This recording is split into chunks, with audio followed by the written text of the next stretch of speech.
getting old. This clothes basket is heavier than a bucket full of hog's livers.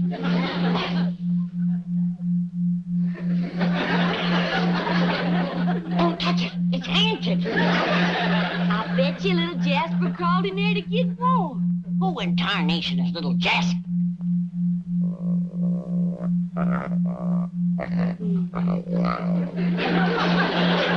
Ain't you, Granny? I declare another pussycat. Only this one's all broke out with spots. This here little feller's what you call a jaguar. Where'd he come from? The critter doctor over to zoo said he comes all the way from South America. Down Louisiana way. Nice country. Bring you home to wing. He says, I got away with critters. You better get away with this one before your pa sees it. He's getting a craw full of you dragging home them critters. Where is Pa? Out front, soling shoes. Come on, little Jasper. I better hide you back.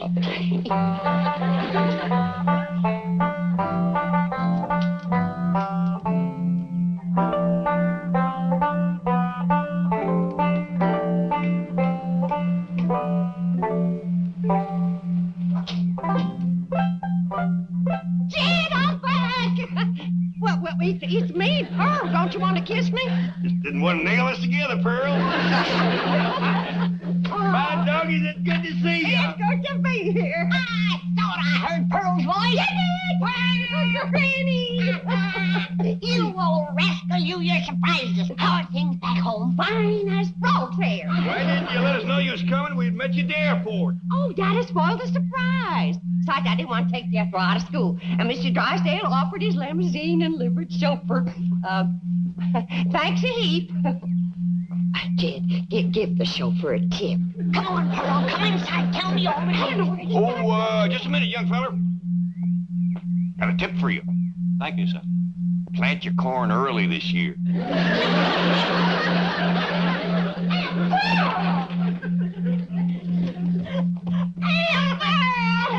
It's good to see you. Well, tell us all about Jethro getting married. Did you have a big fancy wedding in your parlor? Sure she did. Pearl's been planning that for years. It didn't quite come off the way I planned it. What happened? You know, I had Jethro all set to marry Albert Ledbetter, that tall spring bean of undertaker over to Ripley. Good, steady fella, Al. Best undertaker in the whole county. Only undertaker in the county. Nice feller, too. Oh, Granny, I wish you could have seen the way he decorated my parlor. Well, you couldn't walk for the flowers. They weren't all strictly fresh, mind you, and some of them still had the black ribbons on them. Oh, flowers is flowers. Well, never was one to waste nothing. What happened, Aunt Pearl? Didn't Cousin Jethro marry up with Undertaker? Stood him up, loped with another man. There goes my free funeral. Well, tell me, Pearl, who'd Jethro elope with? That drummer from Joplin, Jasper Depew. Why, he weren't no more than half her size. I reckon love ain't measured by a yardstick, Granny. And they do look happy. Sent me a snapshot from Turnersville. That old Al Ledbetter take it, Pearl. Jethro ain't stand him up like that. Took it right nasty, Jed. He backed his hearse up to the door and hauled away every single flower. Where'd he take it? Straight over to Elverna Bradshaw's parlor. He up and married her daughter before them flowers could wilt. Al never was one to waste nothing. Jed, I gotta have... Hello, son. Ma! Come, Jed. Jed, don't put me down. Jethro, what are you doing home from school in the middle of the morning? Did you hear your ma was coming home? No, Uncle Jed. They just found out over at school that I ain't got no certificate of health. What's that? That's something that says that I'm healthy. I'm say you're healthy. Now go on back to school. I gotta have an examination first, Granny. Stick out your tongue. You're healthy. Get back to school. Granny, I reckon he's got to be examined by a doctor. I've been doctoring better than 60 years. It's gotta be a doctor that's what they call a MD. What does that stand for? Mr. Doctor, I reckon. Well, I'm a MD. Mrs. Doctor. Granny, maybe he ought to do like the school says, City doctor. years. Trouble is, we don't know no doctors. Well, I know the critter doctor over to the zoo. Jethro's a human being, Ellie Mae. Thank you, Ma. Why don't we ask Miss Drysdale? I hear tell she's been to every doctor in Beverly Hills. Hey, Marie the maid told me about a doctor she's been going to for 7 years. He must be a crackerjack. What's his name? Let me think. It commences with D. I got it! Dr. Twombly. Twombly don't commence with a D. Well, doctor does. Jethro, you go on upstairs and take a bath and put on some clean underwear and get over and see him. Okay, Ma. I sure hope Dr. Twombly don't examine his brains. Analysis is progressing most satisfactorily. Tomorrow, same time. Yes. Well, thank you, Dr. Twombly. And don't worry about the regression into infancy syndrome. You'll overcome this desire to be a baby again. Yes, sir. Thank you, Doctor.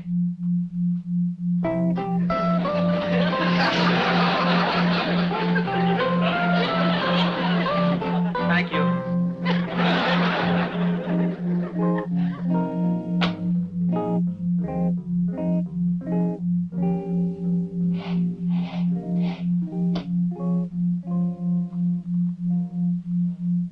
And you thought you had some beauties, Dr. Freud.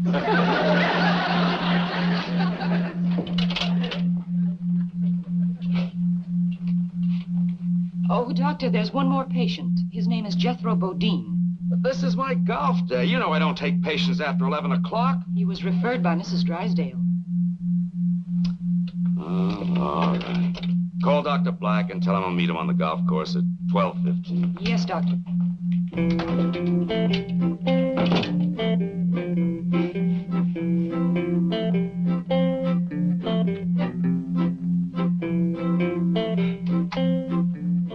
Doctor, this is Jethro Bodine. Howdy. How are you, Jethro? Make yourself comfortable on the couch right here. Thank you.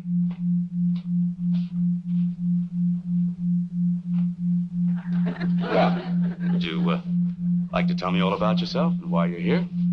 Well, why I'm here is that I can't go to school till I get examined by you. Just lie back and relax. Well, thank you. Now, suppose you tell me about this problem you're having at school. Well, my biggest problem is staying awake while the teacher's talking. Well, that might be nothing more than a benign subconscious rejection of authority represented by the teacher. It doesn't mean that you necessarily lack interest or capability or intelligence. Above all, you mustn't let this cause you any distress. Together, we will probe into the underlying causations and...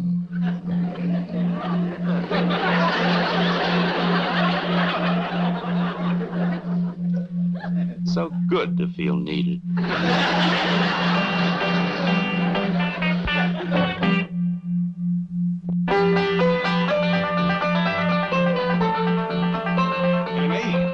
This little critter just scared the living daylights out of your Aunt Pearl. Now, something tells me it just might be yours. I'm awful sorry, Paul. I plumb forgot I hid him in Aunt Pearl's dresser drawer. He just loves to get in betwixt clothes and snooze. Give me a terrible start, Ellie. I thought it was a fur muffin. Started to stick my hand in and he bit right down on it. Oh, I let out a yell, I can tell you. I heard you clean down to the cement pond. You're yodeling better than ever. Granny, I reckon a ornery critter like this ought to be outside instead of in the house scaring folks. Oh, leave her, stagehead. I'm commencing to like her yodeling. Oh, Granny. Has anybody heard anything of Jethro? He's been at that doctor for a good spell now. Ah, rest easy, Pearl. There's a lot of boy that examine. Now, Jethro, during your few waking moments, you have managed to tell me that your mother's a widow. Oh, yes, sir. I'd like you to tell me all about your mother. I'm very interested in her. Don't blame you. She's pretty. That's fine. Now then, Jethro, what's your relationship to your mother? I'm her son. Yes, I know that. But how do you feel about it? Do you like her? Oh, I sure do. She's a dandy, huh? Does she ever give you hostile emotions or aggressive tendencies? Well, she would if I asked her for 'em. Yes, well, suppose we talk about your father. Do you remember him? Oh, yes, sir. He used to take me hunting. Taught me how to shoot with a rifle when I was just a little feller. Oh, you were good buddies when he was alive. Oh, yes, sir. Did you miss him? I never shot at him. Well, suppose you tell me about the rest of your family. Do you have any brothers? No, sir. But I got a sister that's got one. Well, that would be you, Jethro. No, sir. Her name is Jethro. Why don't you go back to sleep for a while? Oh, Granny, wait till you see what all's in here. Every last thing you asked me to bring back from the hills. Oh, bless you, Pearl. Cocoon root. Pearl, you'll never know how I needed this. When you simmer this in slippery elm tea, it is first rate for chills and fever. Dried crawdad tail. Big rascals, too. When they is ground up to powder, you can't beat it for easing headaches, curing warts, and seasoning sauerkraut. Catfish whiskers. Oh. Sump water. Oh. Dogwood bark. And the skins from 3 full-grown newts caught at midnight under a full moon. You ain't gonna believe this, but you just can't buy these in Beverly Hills. That's a fact, Pearl. Jethro drove me up to 5 big department stores out here, and not one of them had a newt skin. When it comes to charms and potions, you might just as well not commence unless you got the midnight moonlight caught, fully grown newt. Pearl, did you do all this gathering yourself? Oh, no, not yet. I had company, especially for the midnight moonlight newt hunt. Anybody I know? Oh, 3 of the most marriageable men in the hills. Well, that'd be Jack Cantrell, Widower Lloyd, and Old Man Casey. Oh, he ain't so old. I declare, I had to watch out more for him than the newts. I'm surprised you didn't get married while you was back home, Pearl. I had plenty of chances, Granny, but I got sport living out here. So I'm gonna hold out for one of them good-looking, snappy-dressing, money-spending Beverly Hills fellas. Wild honeycomb. Honeycomb and Mountain Dew. Best thing in the world for Quincy. Mountain-grown flaxseed. Nothing better for poultices. Old George McQueenie sent that to you. I'll take it anyway. Ma! Ma! Well, what'd the doctor say? Are you well? Are you healthy? I never did find out. But when that Dr. Twombly heard that you was my ma, that's all he talked about from then on. Talking about me? Well, he must ask a dozen questions about you. But Jethro, I don't even know the man. Well, he sure knows about you. And he'd like you to come to his office to see him. When? Well, he says the sooner the better. And he's a good looker, too. Bet you Mrs. Drysdale told him about me. I'll hurry and put on my star-bought hair and my society dress. Jethro, this Dr. Twombly, pretty nice fella? Yes, sir. But he's awful nosy, though. Never stops asking questions. Shows he's interested. But there's one thing about him Ma ain't gonna like. He's a messy writer. Yeah? Yes, sir. You know how Ma's always fussing at me for spilling ink in my writing book? Yeah? Well, he showed me one of his books, and Uncle Jed, it's the biggest mess of ink blots you ever saw.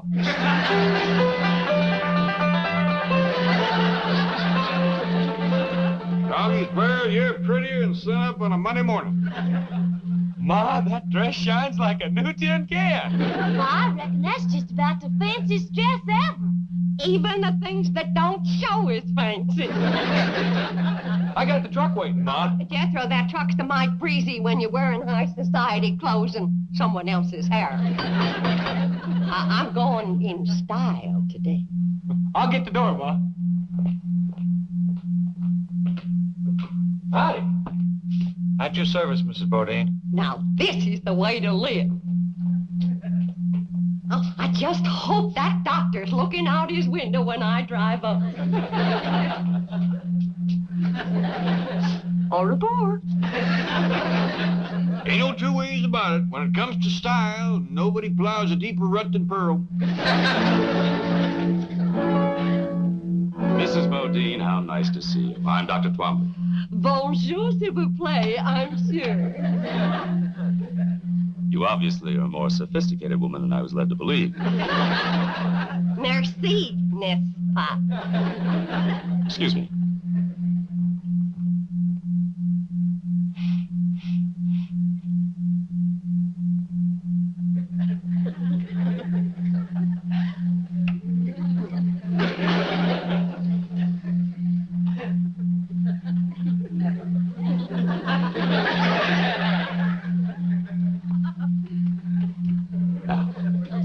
Step over to the couch and make yourself comfortable.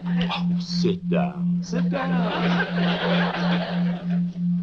Relax. Let's get acquainted.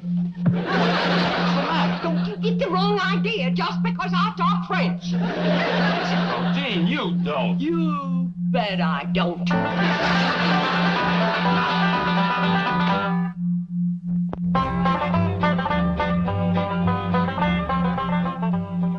Here you are, Doctor. And I postponed your golf date until 3. Thank you. Dr. Twombly? Yes, but I'm busy right now. I'm sorry, you cannot see the doctor without an appointment. I wouldn't count on that, ma'am. It might be a good idea for you to leave the room. Who are you? Name's Jed Clampett, blood cousin to Pearl Bodine. Good. It's all right, nurse. Mr. Clampett, I'm glad to see you. Before I shake your hand, maybe I better speak my piece. By all means. Sit down.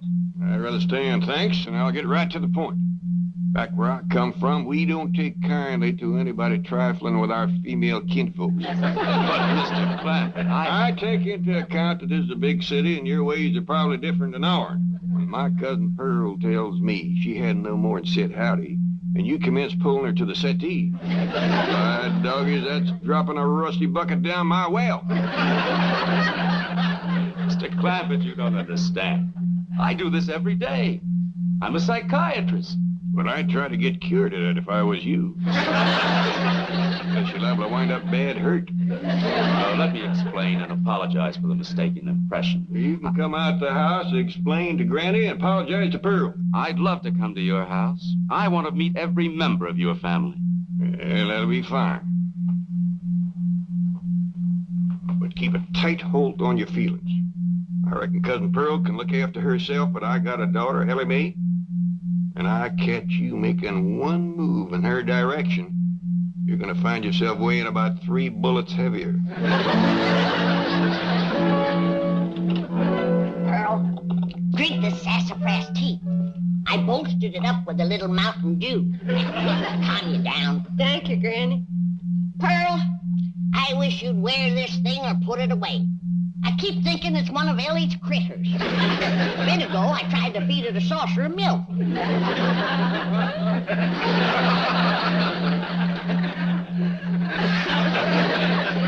Pearl? You do something different to your hair? Well, Pearl, Jethro and me brought that Dr. Twombly home here so he could apologize to you. Oh, I got.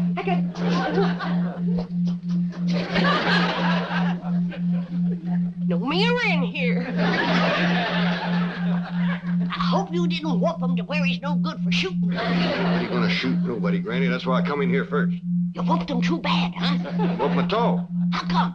Poor fella's so sickly, he gotta have a nurse handy all the time. Jethro, bring him on in here.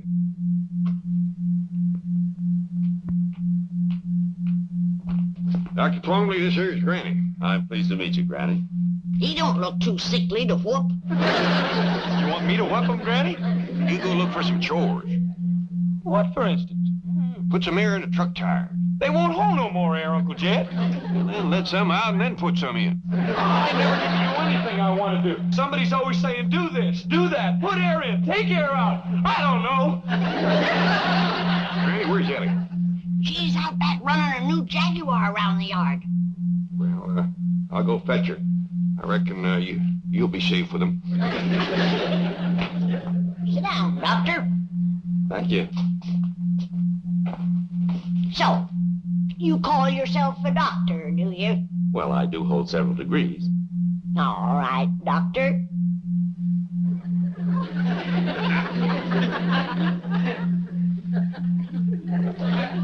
How do you cure warts? Warts? Yeah, warts. Well, dermatology isn't my field, but I assume electrodesiccation is still the preferred method. Oh, is there a newer method? Stump water and lye, mixed with ground up crawdad tails, daubed on with the leg bone of a buzzard, just before the moon comes up. Think you can remember that?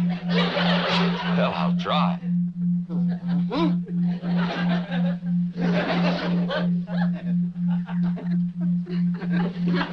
How do you cure quinsy?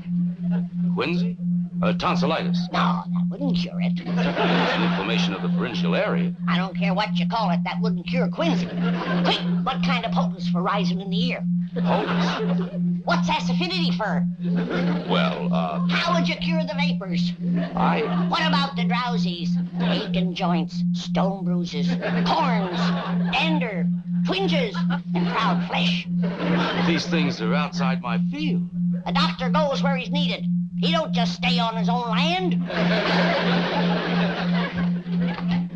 Now, you sit right back down. Remember what I told you. Hey, this here is Dr. Twombly. Howdy.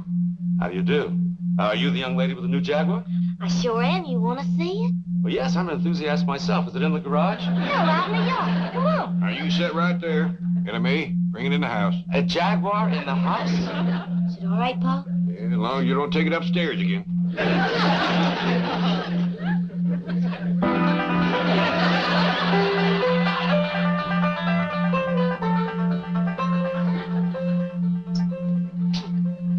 Bonjour again, Doctor. Oh, Mrs. Bodine, I am so sorry my actions in the office were misconstrued. They was downright forward, but if you want to court me proper, you can come into the parlor. Dad, looky here. How'd that happen? Well, I was blowing air into it like this here. When all of a sudden, pow! Jethro, I told you and I told you, use the pump. You always bust the tires when you blow them up by mouth. Okay, Ma. Hey, is he gonna be my new daddy? Me? I reckon that's up to him, Jethro. We do have a nice parlor for proper courting. Watch out, Pearl. Here comes Elly and her Jaguar. Oh, goodbye, folks. It's been weird. Doctor, wait, we got a big couch in the parlor. Yes, I suggest you get on it. All of you. I'll send someone over. Well, up all the... He run out on me. Hey, Ma, you want me to catch him and tote him back? Let him go. Let him go. But, Granny, it might be my only chance to get a Beverly Hills doctor. Doctor my foot. Unless Elly brings home a 6-foot duck, you ain't never gonna run into a bigger quack.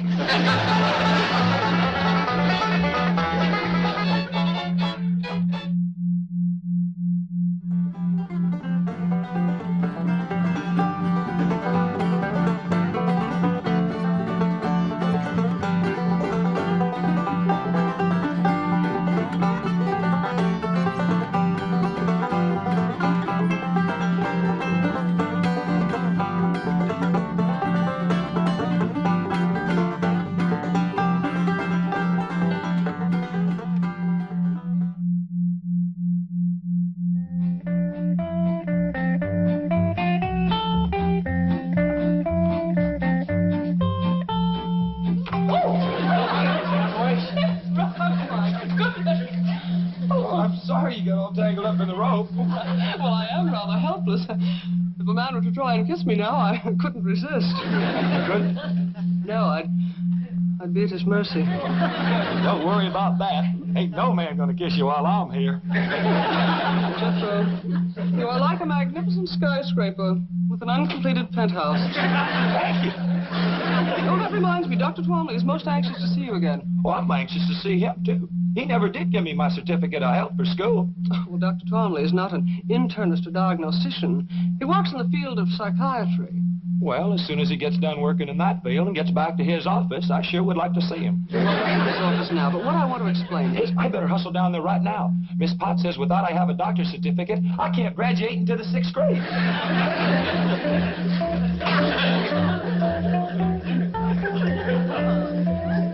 Jethro? Oh, good morning, Granny. Morning, Miss Hathaway. Where's Jethro?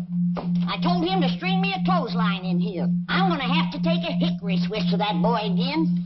He's gone, Granny, but you don't need a clothesline. I sure do. Can't hang him outside. It's gonna rain today. But, Granny, you have an automatic clothes dryer that... Rain today. That's right. Well, I just read the weather forecast in the morning paper, and it says fair. Yeah, it's gonna be a pretty fair rain. Granny, the Government Weather Bureau says no rain today. Is that a fact? Granny? Oh, howdy there, Miss Hathaway. Howdy. Granny, your soap's hardening up real good. I best go out and start cutting it into cakes. It's gonna rain today. Miss Clampett, perhaps you can ease Granny's mind about this rain. Oh, that don't vex Granny. Now, she likes rain. Besides, it don't rain enough out here. It's not going to rain today. Who says it ain't? Well, the U.S. Weather Bureau. Who's he? If I had to narrow it down to one he, I guess I would have to say chief meteorologist. Well, yeah, them Indians is pretty good at reading rain signs, but I'll go along with Granny. The United States Weather Bureau does not depend upon rain signs. It is a vast complex of highly skilled meteorologists working with the latest scientific equipment. They send balloons tens of thousands of feet into the air to measure wind velocity, barometric pressure, moisture content, and temperature. Their radar network scans the weather all over the continent. Their weather satellites are out in space circling the globe. Now, what does Granny have to compare with this in making a weather forecast? Twinges. Them little stabbing pains in her bones. I know what twinges are, but they can hardly be considered dependable weather prophets. I reckon they as good as balloons. Granny's got other ways of telling when rain's on the way. She studies ants and spiders and listens to the way the owl hoots and other things. I'm afraid superstitions and omens cannot compete with knowledge and experience. Well, I'm glad you're coming around to our way of thinking. Where's Jethro? Granny's going to want him to tote that soap in before it rains. He's gone to Dr. Twomley's office. Good. He's going to need that health certificate at school. I've got to have it before I can graduate to 5th grade. You're in the 5th grade? Yes, sir. Fixing to scoot right on up into the 6th quick as you can give me my certificate of health. Jethro, a simple physical examination is no problem. I want to explore your mental capacity, your cerebral region. Should I take off my shirt? No. That won't be necessary. Just make yourself comfortable on the couch over there. Well, what did you do to your thumb? Oh, I have a patient who thinks he's a dog.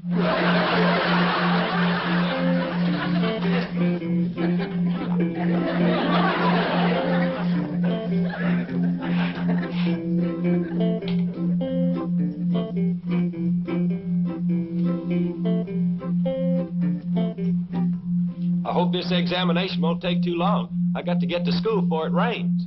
Oh, you don't have to worry about that, Jethro. It isn't going to rain. Oh, yes, it is. Granny says so. When Granny says something's going to happen, it happens. Sounds like she has remarkable powers. The strongest little woman you ever did see. I meant clairvoyant powers. Would you say she's a medium? No, sir, I'd say she's a small. She's strong as a medium. And if she ever took a switch to you, you'd know it. Has she ever taken a switch to you? She sure has. Whoop. And you stood for it? Last time stood for pretty near 2 days. Sounds like your grandmother is rather savage. Sometimes she's as ornery as a mud wasp in a dry gourd. Violent temper. I'll say. You're afraid of her. Oh, yes, sir. She's vicious. Well, that's a fact. Mean. Darn tootin'. Cruel. Oh, yes, sir. You hate her. Granny? Why, she's the sweetest little woman that ever lived. You said she whipped. Well, she sure does. How often? Just as often as a native. Jethro, you're quite a remarkable boy. Oh, is the examination over? No, just like. Now, you say you don't hate your grandmother. But how do you feel about your Uncle Jed? Is he a strict disciplinarian? Uncle Jed says that's nobody's business. What? He says it don't matter what church you go to, just so long as you go. My question wasn't about religion. Well, if you ever get one, you just ask Uncle Jed, because he can quote the good book from cover to cover. That's wonderful. So you like your Uncle Jed? Oh, yes, sir. Well, back home, I used to brag that Uncle Jed could outshoot, outlift, outhunt, outfight, and outfigure any man in them there hills. I say back home, you were proud of him. Oh, yes, sir. But now that you're in Beverly Hills, surrounded by well-educated, well-dressed, sophisticated, important, and successful men, you still brag about him? No, sir, I don't. Why not? Uncle Jed says it's sinful to shame these puny little city fellers.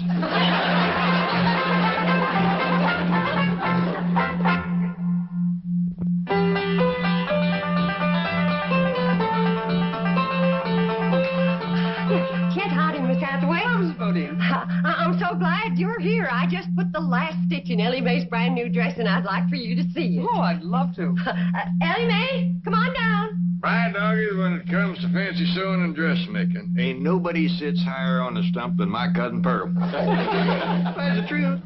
I know, but it embarrasses me.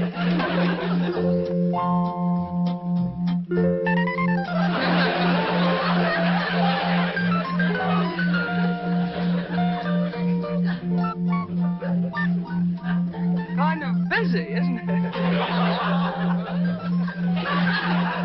doggies, I bet you Beverly Hills ain't ever seen a dress like that.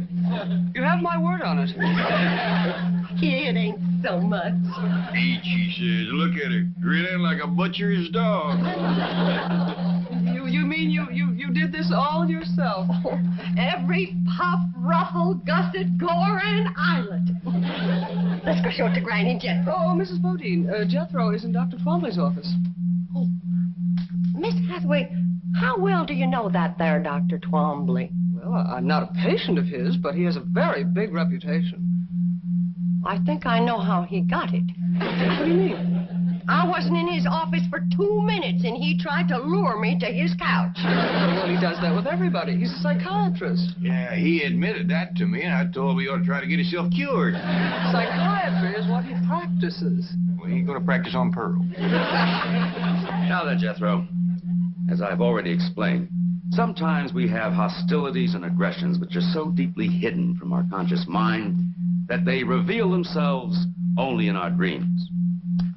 Now, please, try again to recall for me a few of your dreams.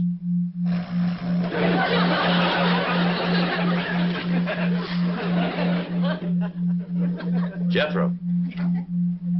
I want you to tell me about your dreams. You keep asking me about my dreams, but you won't let me sleep long enough to have one. Let's forget about the dreams and go back to your conscious relationship with your family. Now, we've established that you love your mother, adore your grandmother, and worship your Uncle Jed. How do you feel about your cousin Elly Mae? Dr. Twombly, there is times when I'd like to whoop the tar out of that girl. And just when is that? When she whoops the tar out of me. What do you mean? Well, she's all the time wrestling me down, getting a toehold or an arm lock on me. That's smart. You mean to tell me that that beautiful and fragile-looking girl can engage you in combat and emerge victorious? No, sir. But she can whoop the tar out of me wrestling. And that makes you angry? You bet. You want revenge? Yes, sir. She disgraces you? Yes, sir. Shames you? Yes, sir. And you hate her? Elly Mae? Well, shucks, no. I'd cut off my right arm for her. Jethro, don't you hate anybody? Well, I'm commencing to get a mite put out with you for not giving me my certificate of health. All right, Jethro. You take this note to Dr. Wilson across the hall, and he'll give you your certificate for school. Thank you.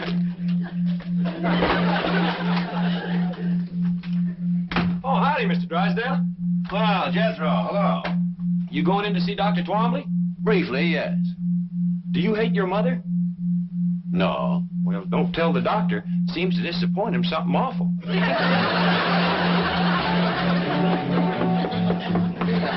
in. Hello, Jane. Oh, Milburn. Oh, biting nails again? Your wife was scheduled for this hour. Yes, I know. She just called me from the beauty parlor. She's running a little late there and felt she needed that more than this. And I have to agree. Your wife's doing fine. She's greatly improved. Oh, really? You know, it's hard to believe that once she was worse than she is now. Oh, I'm greatly indebted to both of you for putting me in contact with that wonderful Clampett family. Fascinating, aren't they? Remarkable. Jethro is the most uncomplicated teenager I've ever met. Well, the whole family's uncomplicated. Happy as hogs in a mud waller. You are close to them. I'm proud of it. You're just the man to get me back in their good graces. Oh, what happened? Jethro's mother misunderstood my invitation to the couch. I'm persona non grata. Well, you just come with me. I can fix that. Wonderful. I'm especially anxious to question Granny. That little woman is a walking encyclopedia of mountain medicine, superstition, and phenomena. She absolutely fascinates me. By dingies, Elly May, you're prettier than a red-winged blackbird sitting on a yeller pumpkin. Thank you, Granny. It ain't Pearl's dress that does it. Is this all handwork lace, Pearl? Oh, every stitch of lace, braid, ribbon, and bow. I put a lot into that dress. Elly May puts considerable into it herself. Elly May, Miss Jean here's got a right dandy idea. She wants to take you out shopping for some other dresses. What? Get your hackles up, Pearl. I reckon she wants to save this one for Bess. Exactly. A dress like this should not be worn too often. It would be a chore to wash and iron it. That's the truth. Well, now, run along, girls, but be back before 3. Well, do we have to, Paul? Well, you don't want to get caught out in the rain in that dress. That's when you said it was going to come down, wasn't it, Granny? It's going to start to shower at 3 o'clock. Granny, it is... Never mind. Really, May. Granny, maybe I ought to ride into town with them and stop off at Dr. Twombly's office. See what's happened with Jethro. Pearl, don't throw yourself at that goomer doctor. Oh, he ain't no goomer doctor. Well, he ain't a regular doctor. I asked him. I says, how do you cure warts? And he commences giving me a lot of talk about a electric needle. Right quick, I says, how are you going to thread it? With baling wire? He had no answer for that one. Maybe he ain't just the best doctor that ever come along, but I kind of like him. Well, I still say don't throw yourself at him, Pearl. If you want to see him, I'll conjure him over here. How? A love charm. I got them all locked up. All it needs is a little starting powder, and you just say the magic words. Granny, I don't hold with conjures and love charms. Pearl, with your boy in a Beverly Hills school, why do you want to stay so ignorant? I don't use this kind of stuff in Beverly Hills. That's why it's so powerful out here. They don't know how to fight it. Open the pouch, you might. And I'll sift in a little starting powder, and then you hold it to your heart, and you say the magic words. Granny, I don't know how to do it. I'll show you. Now you watch. Darling, darling, my true love, come a-swooping like a dove. Granny! Granny! There's somebody here to see you. Granny, I couldn't wait to see you again. Great hogs and gnats! I conjured them for myself. Get away from me, yes, Pearl, you want, not me. Toads and buzzards, bats so mean, switch the spell to Pearl Bodine. Get away from me! You stay away from me! You stay away from me!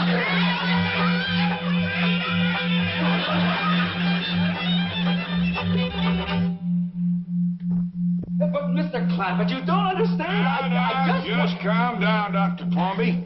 Over here and sit on the sofa while you get a grip on yourself. Well, I'll be getting back to the bank, Gene. I see you're in good hands. No, Milburn, wait. What's going on? Explain it to me.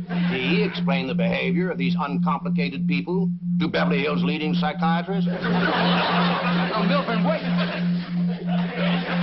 Sorry.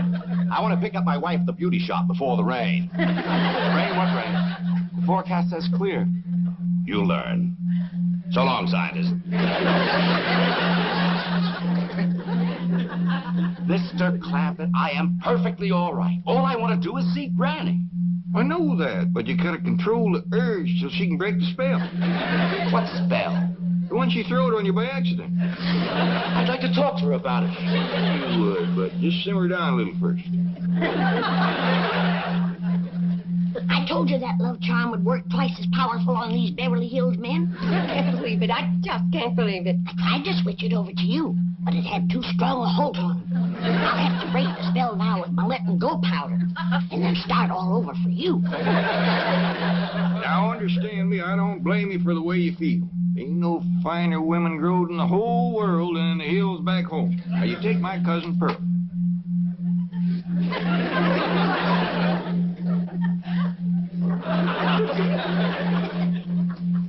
Powder, powder, white as snow, make the spell of love let go. That was broke, Jed. You can let him go now. Oh, Granny, wait, what did you do to me? Come back. I want to talk to you. Granny, please. Granny, looks like the spell ain't broken. Never seen a man held so tight in the grip of love. Remember, this feller's a psychiatrist to start with.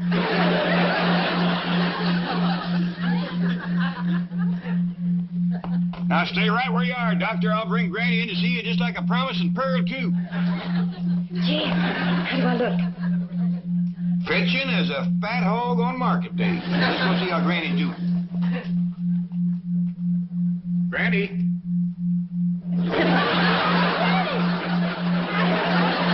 Doggy, you scare away vultures. I do appreciate this, Granny. Me, too. Come on.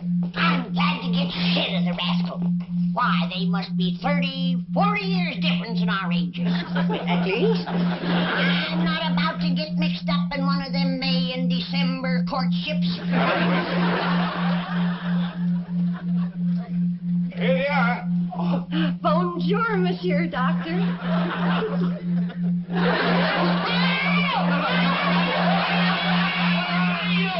You didn't let... I never got... You didn't let... Pearl? I never see a spell to beat this one. I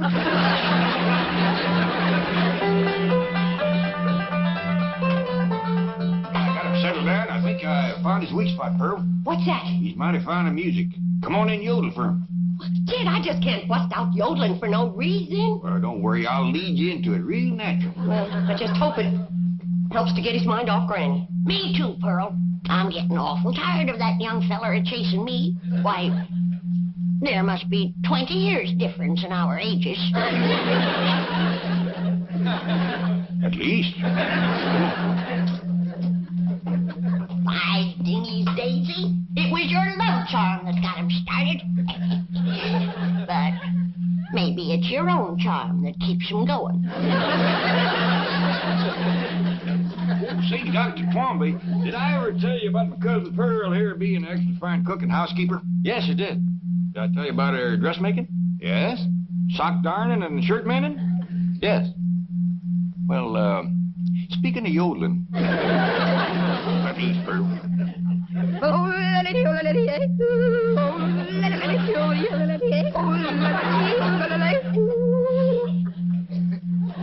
Ever hear anything like that, Doctor? Never. Got any requests? Yes, I'd like to see Granny.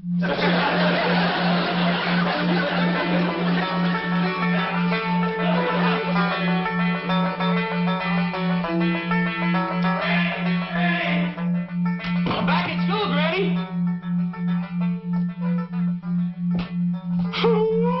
Ain't you spruced up? Quiet down, boy. There's company in the parlor. Who? Dr. Twombly. So that's how come you so fancy, dressed up and smelling with vanilla extract. Of course not. Well, he's right taken with you, Granny. He's been asking me a lot of questions about you. Don't be silly.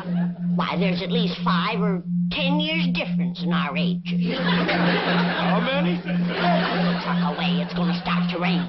But Granny, the paper says that... Scoop when I tell you.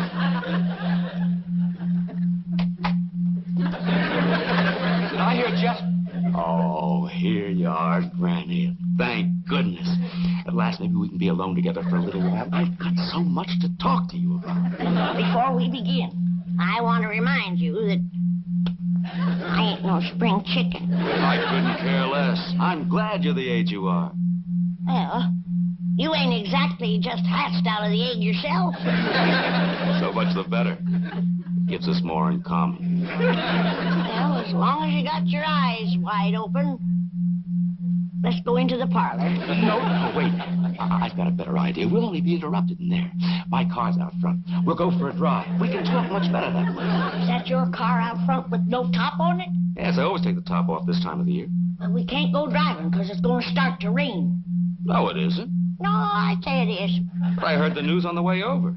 The weather forecast is for clear skies. What time is it? A little before 3. It's going to start to shower any minute. No, it isn't. No, I say it is. What makes you think so? I've been reading the signs. What signs? The way the ants is banking the dirt up in front of their holes. And the owl is hooting close to the house during the day. Fascinating. Come on. You can tell me all about it while we drive around. I told you I ain't going driving in the rain. But, Granny, it isn't going to rain. You are the muliest goomer of a doctor I ever did see. Come on. Granny, help us coming. I knew this would happen if we stayed here. Leave him be, Jed. We's old enough to know what we's doing. Besides, he's got to get his car under cover before the rain hits. It isn't going to rain. Now, look, let me show you. Look. Did you ever see such a clear blue sky, such a... What's that black thing? That's rain clouds. My doggies, Granny, you hit it right on the nose. Oh, my God.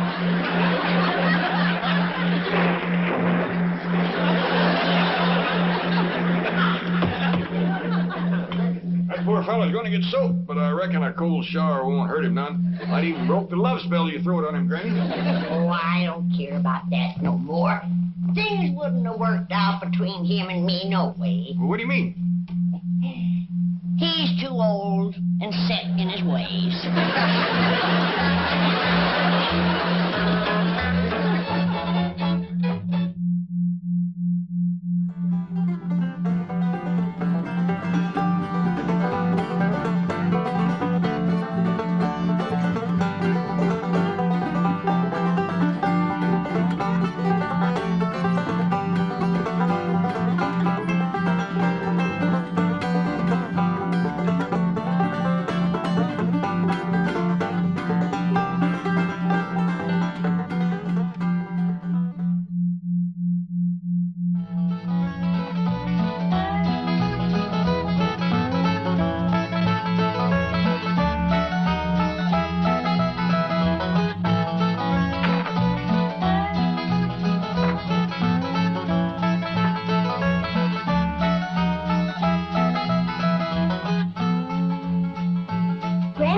Jethro said you wanted my Benny Rooster for something. I sure do, Ellie. I just heard that Jane Hathaway is sick of bed, and I want to cook her up a nice big pot of chicken broth. Oh, that's not... Granny, you ain't fixing to cook Earl. Oh, of course not, Ellie. But I figured you could turn him loose in the neighborhood, and he just might bring home a plump little hen. Good-looking little fella here, Earl. Oh, Granny, I don't reckon Earl wants you to cook none of his sweethearts neither. Well, maybe you're right. Just turn him loose outside. And if a chicken hawk shows up, Jethro can bag him. They make awful good broth if you simmer them long enough. Jethro tells me Miss Jane is ill and you're fixing the doctor for her. That's right, Jed. Trouble is, I don't know for sure just what she's got. What she told you, Jethro? She's got something called sick benefits. Sick benefits? Yes, sir. Well, I called her apartment this morning to find out could she come to supper tonight. And she says, I'm sick in bed, Jethro. And I says, well, Granny will come on over and doctor you. And she says, well, you tell Granny there's already a doctor on the way because I got sick benefits. I bet it's something like a sick headache or maybe a sick stomach. I reckon it's worse than that, Ellie, because this is catching. Is that a fact? Yes, sir. Miss Jane says pretty near everybody that works down at the bank has got sick benefits. Because they don't wear ass-affinity bags. Me, like Mr. Drysdale, got himself a heap of trouble down to the bank. Is Mr. Drysdale sick too, Jethro? No, I asked Miss Jane that. And she says the executives, that's the higher-ups, like the vice presidents, they don't have sick benefits. Probably because they eat better and they get more rest. And they wear ass-affinity bags around their neck. Well, I reckon we all ought to pitch in and help Mr. Drysdale. He must be mighty short-handed down to the bank. Well, I can help count the money. Arithmetic is my best study in school. I'm up to 12 times 12 now. How much is 12 times 12, Jethro? Wait a minute. Okay, now hold up 2 fingers. Okay. 12 times 1 is 12. 12 times 2 is 24. 12 times 3 is 36. Now, never mind, Jethro. We's all right proud of you, but right now we all better hurry down to the bank, see how we can help Mr. Drysdale. Come on, everybody.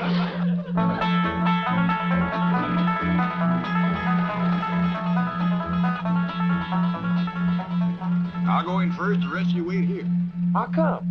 We don't know how catching that sickness is. Miss Hathaway, how can you do this to me? Now, you know the bankers' convention is in town, and I'm making the keynote speech. What, you haven't finished writing it for me. Now, listen, couldn't you come in today and be sick tomorrow? 103 fever. Well, I'll turn on the air conditioning.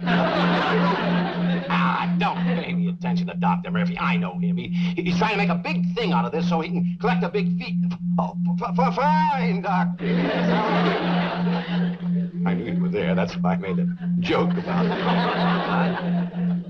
Oh, of course. Certainly. Yes. Keep her in bed. Goodbye, Doctor. Come in. Out of there, Mr. Drysdale. Mr. Clampett, hello. What can I do for you? Well, I reckon right now is what can I do for you? We heard about all the sickness. Oh, don't let that concern you. Anything you need? Well, nothing except a secretary, a new doctor, a speechwriter, and someone to take over my work. For a fellow with all them troubles, you sure keeping your spirits up. Well, I try to keep laughing so I won't cry. Oh, will you answer the door?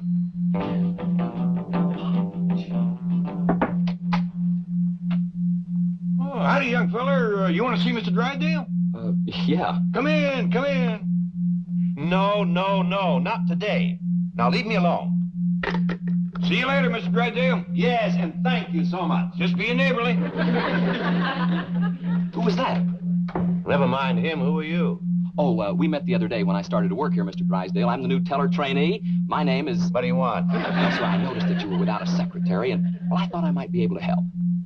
You take shorthand? Oh, I don't mean me, sir. However, there is someone from the secretarial pool that I'd like to recommend. Oh? Who? Well, the chick, the young lady at the first desk, I believe her name is Kitty Northcross. The one that wears the tight sweaters? Yeah. Does she? Oh, I only observed her efficiency. Yeah. Forget it. Yes, sir. Thank you, Skipper. Who? Well, sir, I just got out of the Navy, and I like to consider this bank my new ship, and you my new captain. And I'm proud to be aboard, sir, because I know that your genius will pilot this ship of finance through the reefs of adversity and the stormy seas of competition until we drop anchor in the harbor of success. Bilgewater. Aye, aye, sir. Thank you, sir.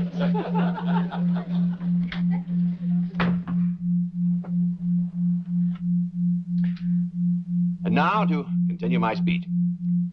Gentlemen, it is my observation that a bank is like a ship. Its president, the captain.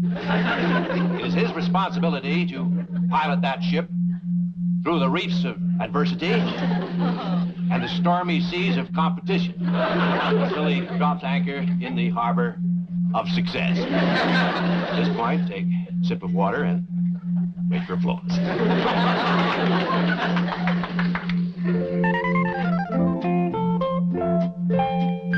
Oh, good, Ellie, you're all ready.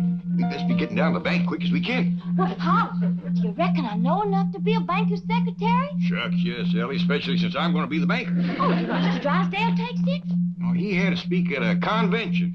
He says all he needs is a secretary, a speechwriter, a new doctor, and somebody to do his work. Granny's a dandy doctor, but who can write speeches? Well, Jethro found one in the book already wrote. He's in there helping Granny now mix medicine for Miss Jane.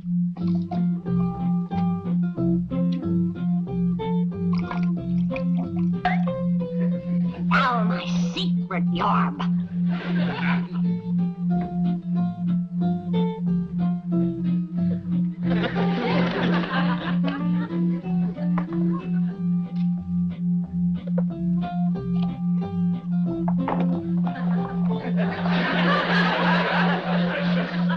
Don't stand too close to it while it's working, Jim. That'll cure Miss Jane, huh, Granny? It'll cure anything. I gave it to a sick horse one morning. That afternoon, he won a race. You doctored a racehorse? No, plow horse. He never raced before. Jethro? Pa says let's get it going. Come on, Ellie. You got your speech with Mr. Drysdale? Yes, ma'am. One of the greatest speeches ever wrote. 7 years ago, brought forth to this continent a new nation, conceived in liberty and dedicated to the proposition that all men are created equal. My dingies, that's a dandy speech. I'm proud of you. I didn't write it. That was written by Abraham Lincoln, the president that whooped the South. South was not whooped. Granny, General Lee surrendered to General Grant. He did not. General Lee figured that Grant was a blacksmith, and he handed him his sword so he could sharpen it. And don't you ever forget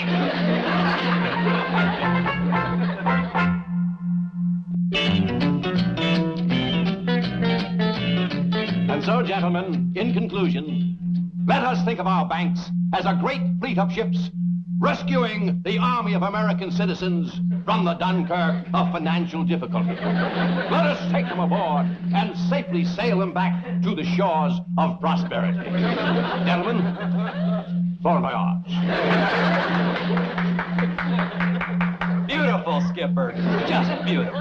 Listen, the door was open and your voice drew me in here like a magnet. Could I go to the convention with you and hear the entire speech? No, you cannot. But, sir, you're my idol. Well, you're pretty idle yourself. Now get back to your cage and do some work. What a voice. Sir, you were born to command. In the Navy, you'd have been an admiral. Well, I was in the Army. Corporal in the Quartermaster Corps. Great outfit, sir. Backbone of the armed forces. Get back to work. That voice. You and General MacArthur. Legends in your own time. Out. Pleasure, sir. Where did personnel dig up that nut?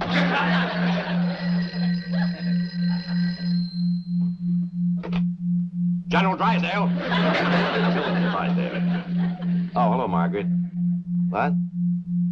You want me to pick you up at the beauty shop when? But, dear, you know I'm making the keynote address at the bankers' convention. All right, darling, I'll cut it short.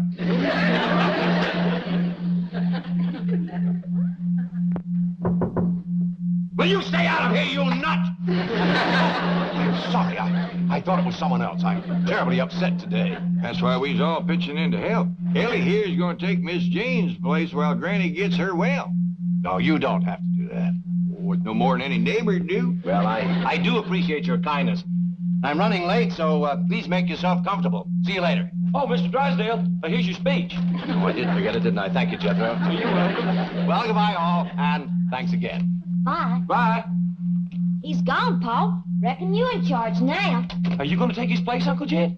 Sure going to try. Well, sit down to your desk and go to banking. I want to see how you do it. Me too.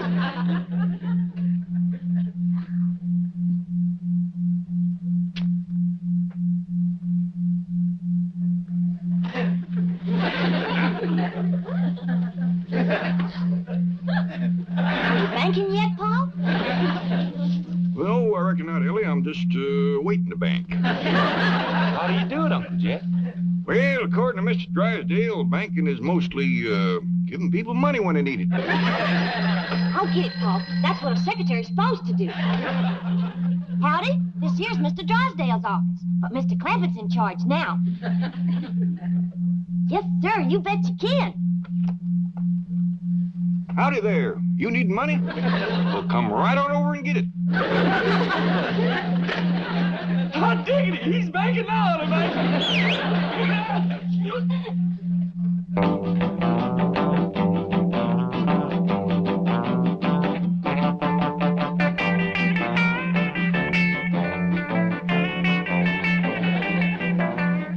Come in, Northcross. Gee, Mr. Billington. Just call me Bob, doll. Was this going to be my new office? Bob Doll? Could be, honey. I've been speaking to Milburn about you. Milburn? The president, baby, the president. Oh, Mr. Drysdale. Had a girl, oink. Oink? Just a term of affection, doll. It means I'm a hog about you. Oh, that's cute. I think. Swell. Now, listen, about tonight, this apartment where you live, can you cook there? Well, I don't know. I've never tried. You got a stove? I think so. Well, how about a can opener? Oh, I know we've got one of those. I used it the other night to open a bottle of wave set when we did our hair. Mother and me. Your mother lives with you? No, I live with her. Swell. Rescuing the Army of American citizens from the Dunkirk of financial difficulty. Let us take them aboard. That's enough, Jethro. No wonder Mr. Drysdale needed himself a speechwriter. That's pitiful. I didn't understand it. Me neither, and I'm a banker. Well, I reckon I'd best get out to Miss Hathaway's desk. But I ain't sure I know what to do.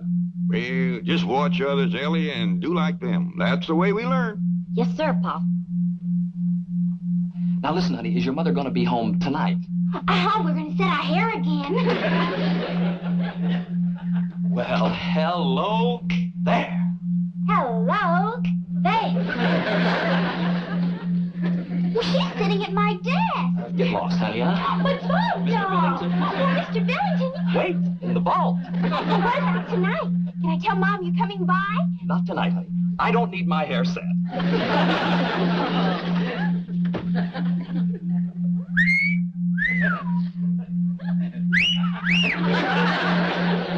Hey. Hey. This is gonna be wild.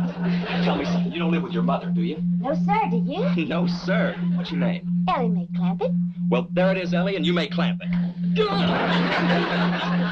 You don't by any chance wrestle at night, do you? Oh, I like to wrestle anytime. Scooby-Doo. Well, Scooby-Doo, you want to wrestle now? Later, baby, later. Listen, suppose I drop over to your place tonight. Well, fine. You haven't got a roommate, have you? No, sir, I got a room all to myself.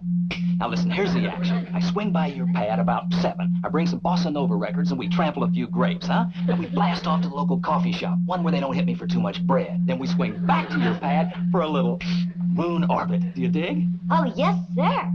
Crazy. Whenever Paul goes fishing. I dig his word. You wouldn't put me on, would you? Why, sure. Jethro? I ain't tall enough to put you on myself, but Jethro can do it. Who's Jethro? Yeah, Ellie Mae? If this little fella wants to be put on something. Okay. Where would you want me to put you, number? Oh, I'd like to be put on your list of friends. Mr. Drysdale's office, but he ain't here. I got it, Ellie Mae. Howdy there. This is Jed Clampett speaking. Can I do some banking for you? Oh, howdy, Miss Drysdale. You want to get picked up over to the beauty shop? Well, I can send Jethro right over in the truck. No, your husband ain't here. He's over to the bankers' convention making a speech Jethro give him.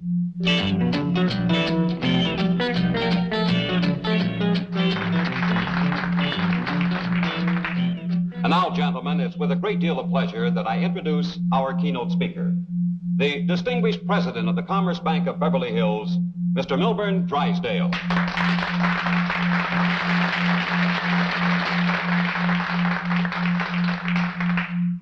Fellow bankers, 77 years ago, our fathers brought forth upon this continent a new nation.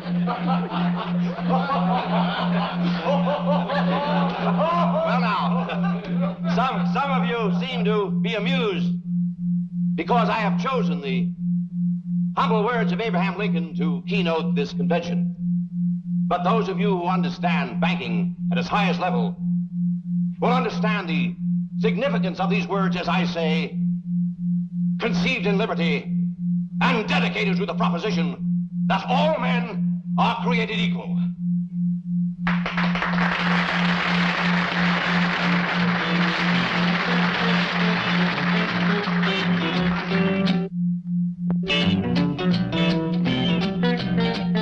Paul, this here's Mr. Wilson, the man that called you about borrowing money. Well, howdy there, Mr. Wilson. I'm pleased to meet you. Sit down a spell. Well, thank you, sir.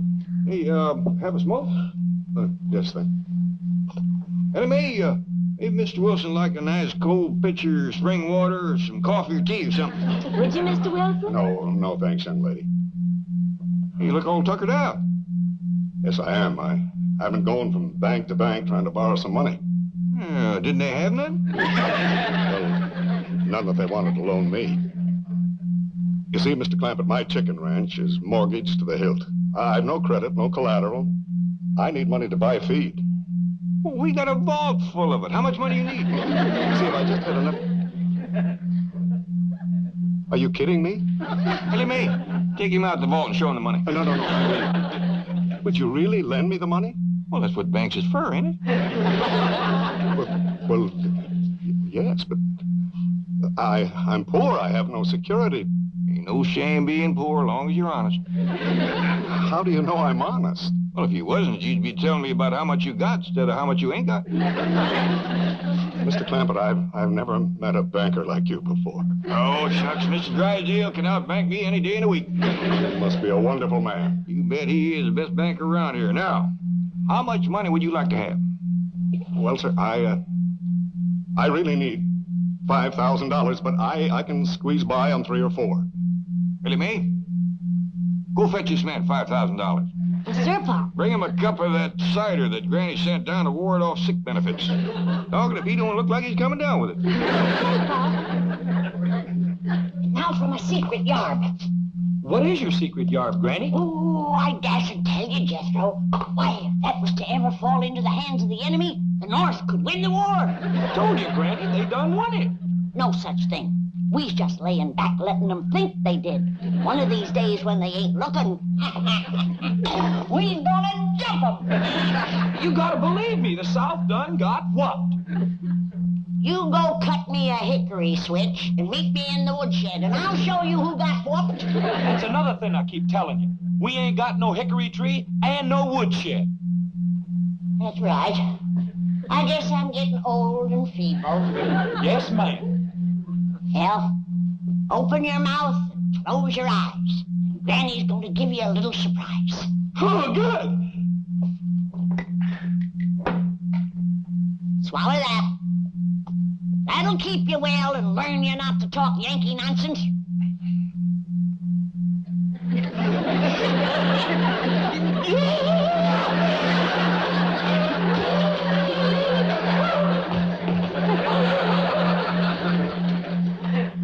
Hey, Doc, I hear some square put the bite on your old man for a gang of bread. Well, he laid $5,000 on him. Oh, you mean Mr. Wilson? That's a cat. How'd he get it? Well, he told Paul he needed it for his chickens.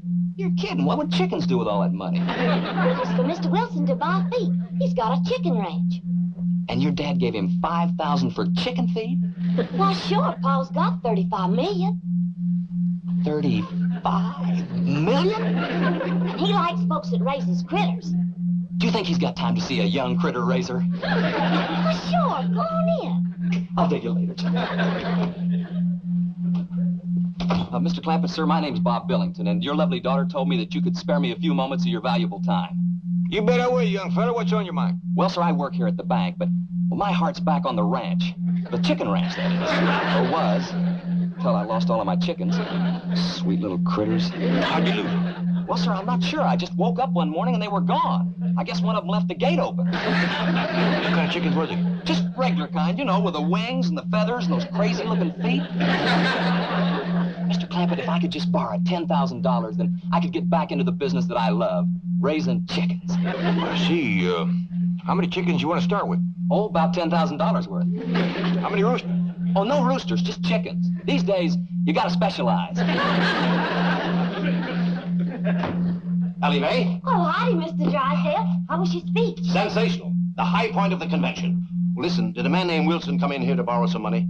Yes, sir, and Paul gave him $5,000. Oh, bless him. That's what did it. Did what? Got me named Banker of the Year. They're putting a plaque in the lobby calling this the bank with a heart. How come? Well, 6 banks were secretly nominated for the honor. Wilson went to each bank, and this is the only one that gave him money. Well, that poor man needed it. Wilson? Oh, he's the biggest poultry rancher in the world, and a stockholder in all 6 banks. Is your wonderful father still in there? Yes, sir. How about it, Mr. Clampett? I'm going to give you just what you need. Great, lay it on me. A little advice. Get back to your job and forget about chickens. You were born to command, sir. The voice of authority, the greatest I've ever heard. What about me? You are the only one who cuts him, Skipper. What a privilege it is for a young fella like me to see 2 great leaders together. It's a summit meeting, recreated. Out of my office, out of my bank. You're fired. You're an irresponsible loafer. May I give you as a reference, sir? Pleasure having served under your command, sir. Granny, this here's Mr. Bennington, and he wants to court me. Is that true, young fella? It ever love it is, Granny. And you got sick benefits? Loaded with them. Open your mouth and close your eyes, and Granny'll give you a little surprise. Swallow this. Hey, you know something? When I was in the Navy, I tasted some jungle juice on Okinawa. Good-looking young fella. Good dancer, too. I reckon that's the new dance he's been wanting to teach me. It's called the Bossy Nova.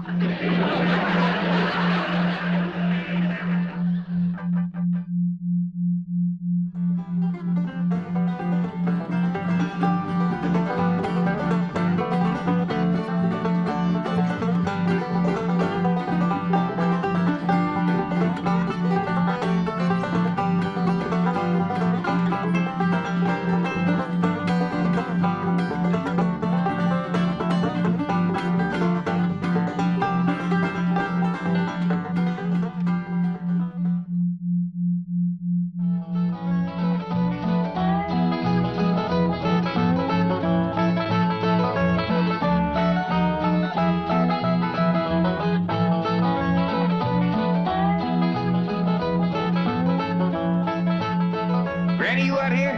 I'm over here, Jed. Granny, is that you? Shucks, no, Jed. I got prettier feet than that. Prettier drumsticks, too.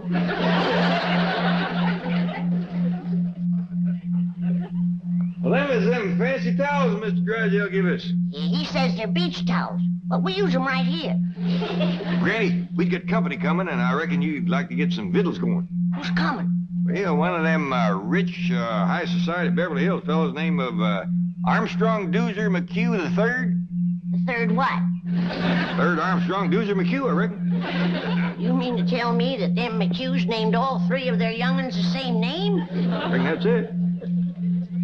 Well, it's none of my business. But dogged if I can see where Armstrong Doozer is such a good name. Kind of confusing, too. I reckon that's why they call him first, second, and third. How'll this feller get acquainted with us? Well, he ain't yet. Jethro invited him over here to meet us, but between you and me, I think it's Elly May he wants to meet. Yeah, Jethro's always bragging about his pretty cousin. I told her there's a fella coming over to meet her, and she promised to put on her prettiest dress. Well, when that Armstrong Doozer gets a look at Elly, he's gonna forget what number he is. Huh?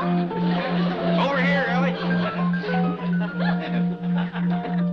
Elly May Clampett, there's a feller coming to see you.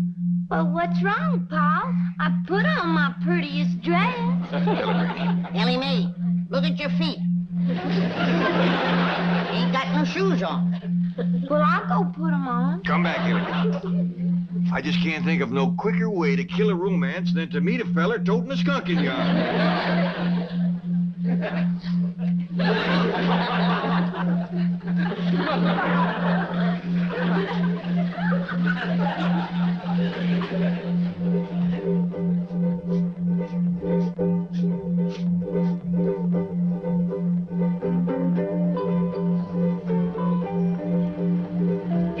Jed, here he comes.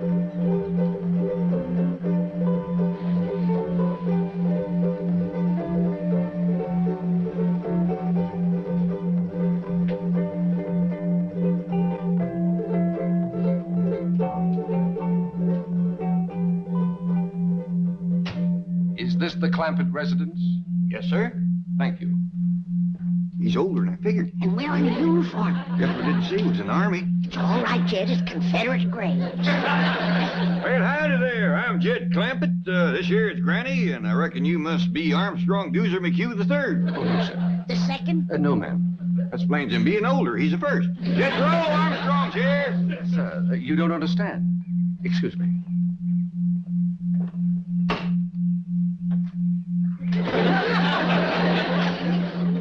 Mr. Clampett, I am Armstrong Doozer McHugh III. Well, howdy there, Armstrong. I fear you're mighty young for Elly.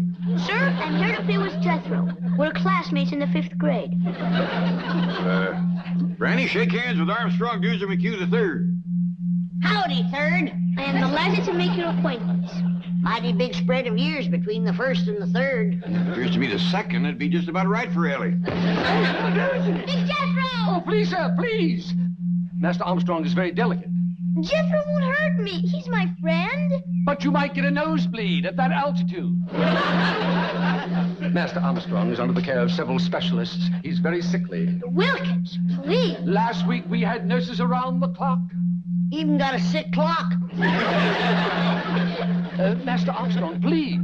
You're not to get excited. Would you like a tranquilizer? No. Come on, everybody. Let's go in the house. I got some victuals cooking. One moment, please. I must go in the house before Master Armstrong.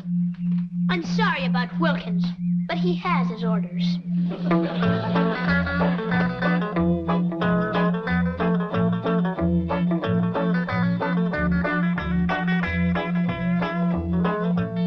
What in the Sam Hill are you doing? This is an allergy spray.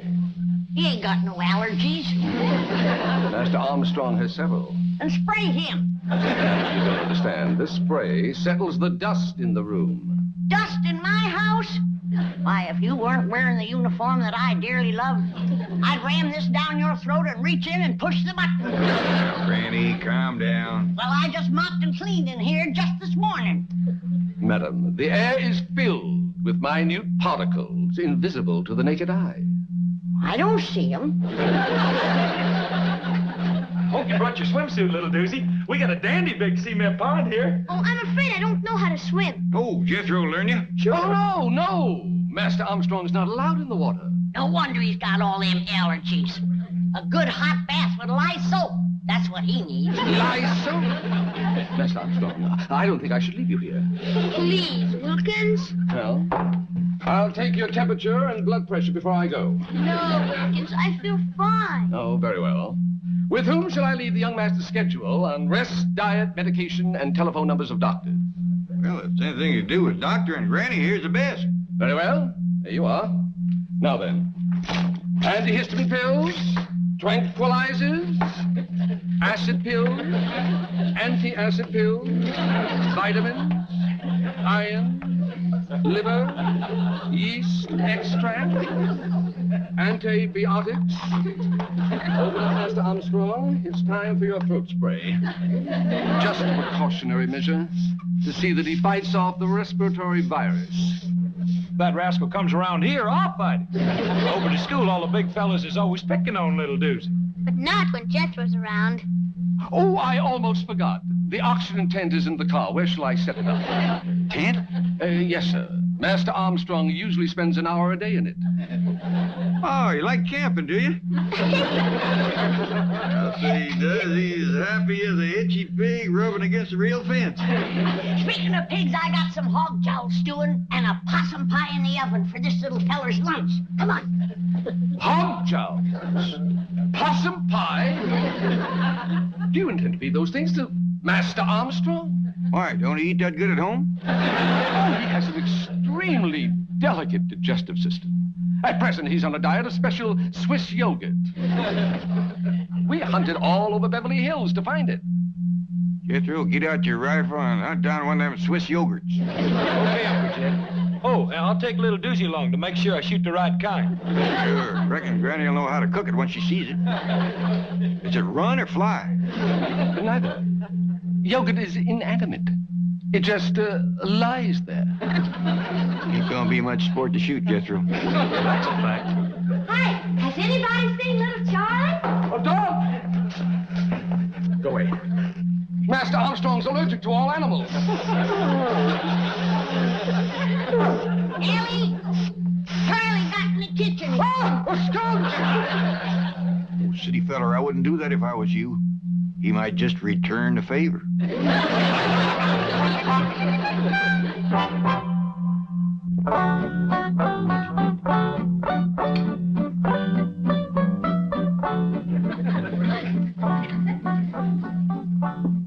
Oh, I'm sorry. You've all finished. Go right ahead and chuck it in there, young feller. Looks like you could use a little fattening up. That's a fact. I throwed away chicken bones with more meat on them than he's got. You want some more, little Doozy? Oh, no, thank you. It was most delicious. I'd like to tell Chef how to make that. Who's Chef? Oh, he's the feller that does the cooking over at Doozy's house. A man in the kitchen? Yeah, Granny. You ought to see him. Cooks in a great big white hat. Well, the first thing to tell him to do is to get rid of the hat and do his cooking in a pot. Well, how come your ma don't do the cooking, little Doozy? Who? Your ma. Oh, Mother. I don't believe she knows where the kitchen is. On her rare visits home, I've never seen her there. Visits home? My mother and father spend most of their time traveling. Oh, drummers, huh? What do they sell? Oh, they don't work. They just travel. How come? I really don't know. I imagine they enjoy it. Well, don't you miss your ma and pa? Oh, they write to me regularly, every month or two. I have a marvelous collection of foreign stamps, and they always telephone me on my birthday. That's right, friendly of them. Who looks after you, little Doozy? Oh, mostly the governess. Governess? She's married to Wilkins. Did you hear that, Granny? That fella that brought him over here is the governor. That still don't give him no right to tell me I got dust in my house. You folks have so much fun. I never even laugh at home. Well, little feller, anytime you feel like busting out laughing, you come right on over. Excuse me. Come on, little Doozy. You promised to help me with my homework. He's the smartest kid in school. Oh, I'd rather be able to swim and climb trees like you. Well, you help me with history, and I'll teach you to swim and tree climb. And I'll learn your wrestling, so as the big kids won't be picking on you. Oh, I'd like that. And perhaps I could assist you in some subject. How about English? Thank you, little Doozy, but I done been learned to talk that. Kinda got a hankering for history, though. What you studying in that? At present, we're on the Civil War. You mean the war betwixt the Yankees and the Americans? Well, you boys can run along now. You're excused. Just a minute, Sonny. Who'd they learn you won that war? Granny, these boys got study to do. I want an answer to my question. He's paying school taxes, and I want to know that they're learning our young'uns the truth. Now, who did they say won? The North or the South? Oh, I wish I was in Dixie down south, the south. Hush up, Jed. I can't hear the boy's answer. Why, madam, every true student of history knows that glorious armies of that brilliant and beloved leader, General Robert E. Lee, were never really defeated. Hallelujah. Stay for supper. Come on, Jethro. Hey, little Doozy, didn't our history teacher over to school say that... Oh, I wish I was in Dixie down south. Smart little feller. But I gotta learn him the right words to Dixie.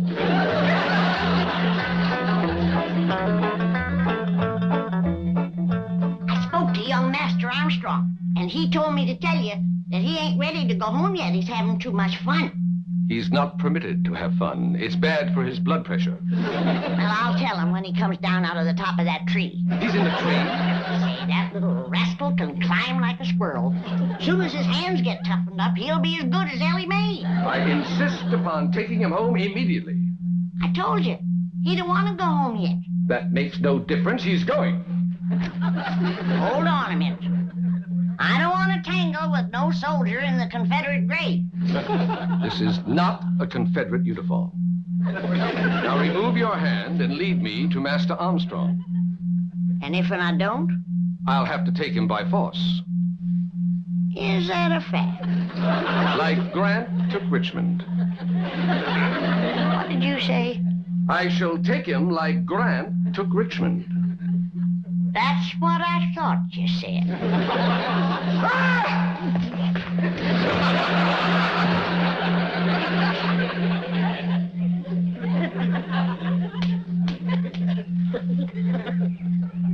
I'll be back. Well, you better bring Grant with you, and his whole army.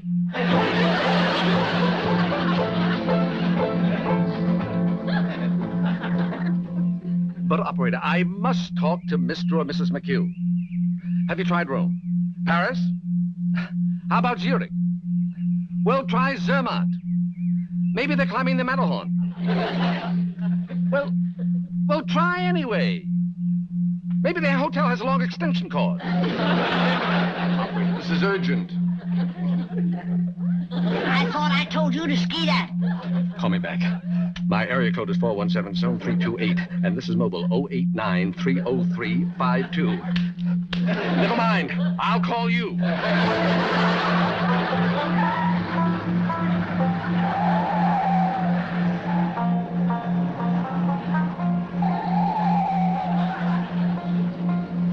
You didn't take a gun to the governor, did you? He ain't no governor. He ain't even a Confederate. And what's more, he ain't got all his turnips. He's dead? He was a-setting in his automobile pretending to be talking on a telephone. I wonder how come so many of them kinds seem to wind up out here in California.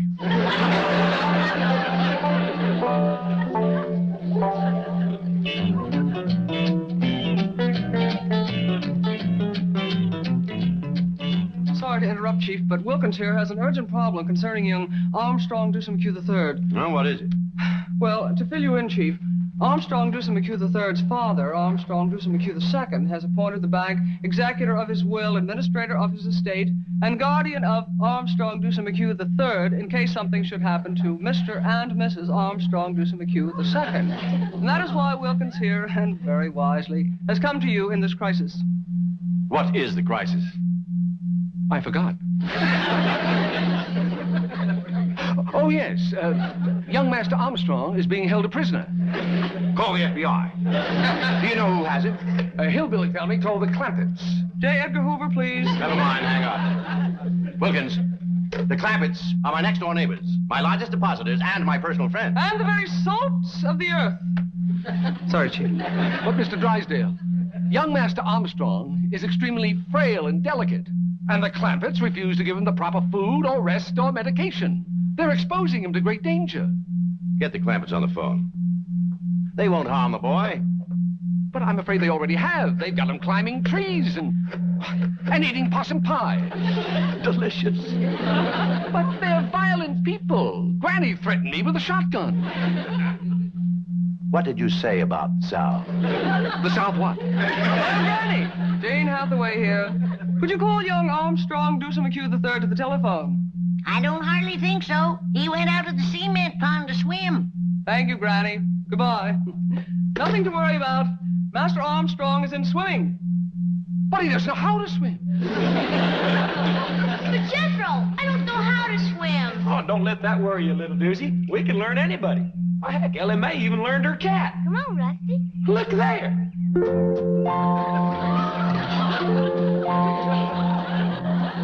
Come on, Rusty. Did you have a good swim? nothing to it. Now, you just watch me and do as I do.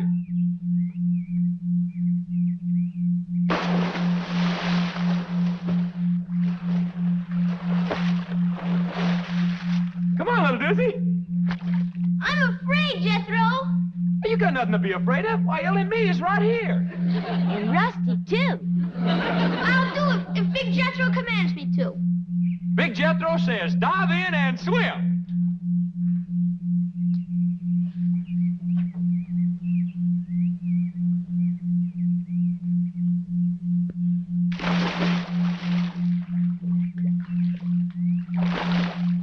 Look, Jethro, I'm swimming! You sure are, little doozy. You just done swum right out of your swimming suit.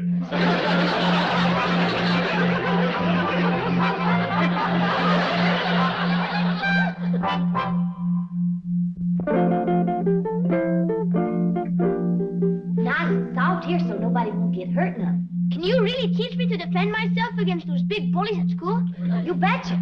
Now come at me like you're fixing to hurt me. I really ought to learn you on someone bigger than myself. Mr. Pullman? Yes, Miss Clampett? Would you help us out for a minute, please? Why, certainly. What can I do for you? Well, I'm trying to learn this here young fella how to protect himself. Now, you come at me like you're fixing to hurt me. Oh, I don't think I'd better. I was in the Marines, you know, and they taught us some pretty rough tactics.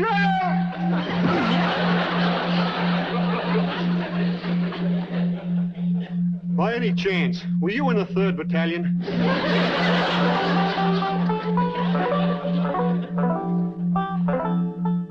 Try that, little doozer.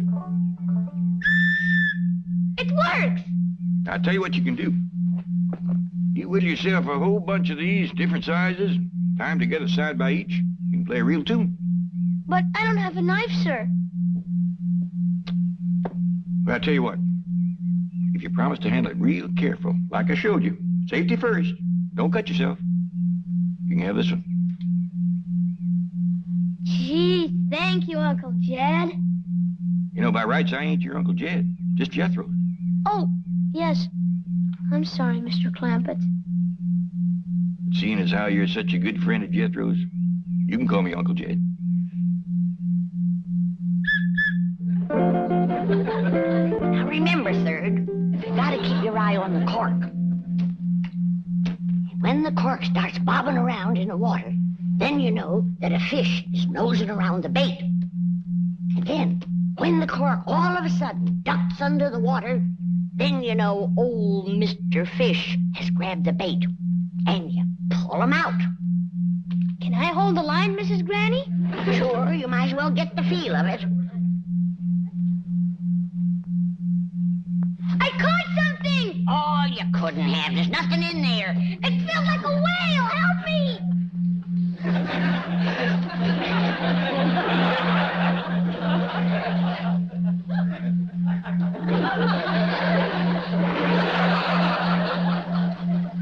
I figured I'd let little Lucy see what it was like to catch a big old catfish. You hold it kind of loose this way, you bring your arm back, and just as you let it fly, you give it a little spin. You watch.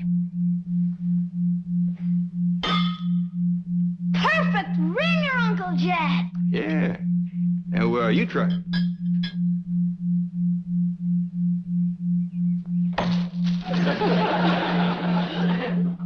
Hey, see how handy it is to be able to climb a tree?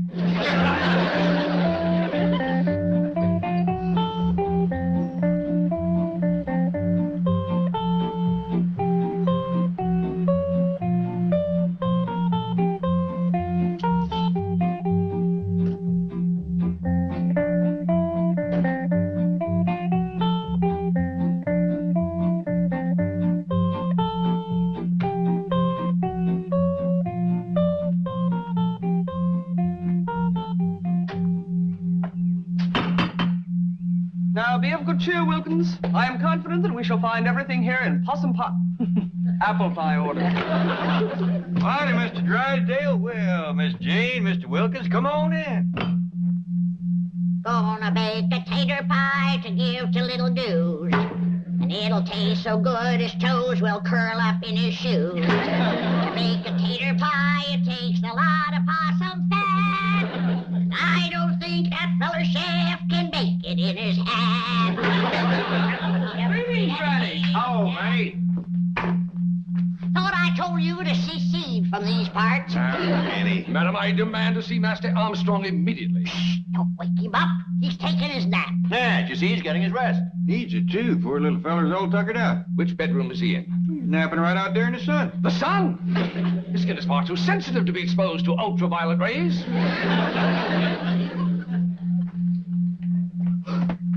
He's allergic to animals.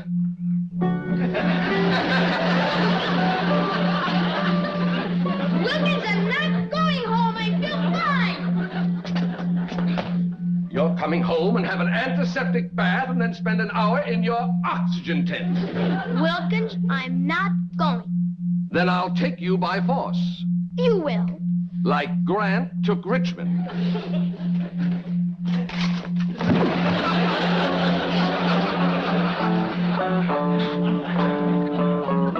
Master Armstrong. I'll call you when I need you.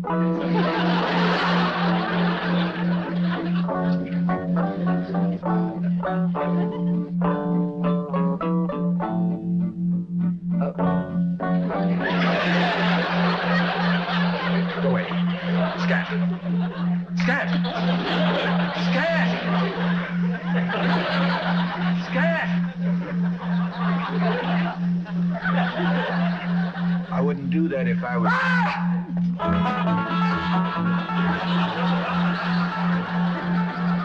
Tried to tell him.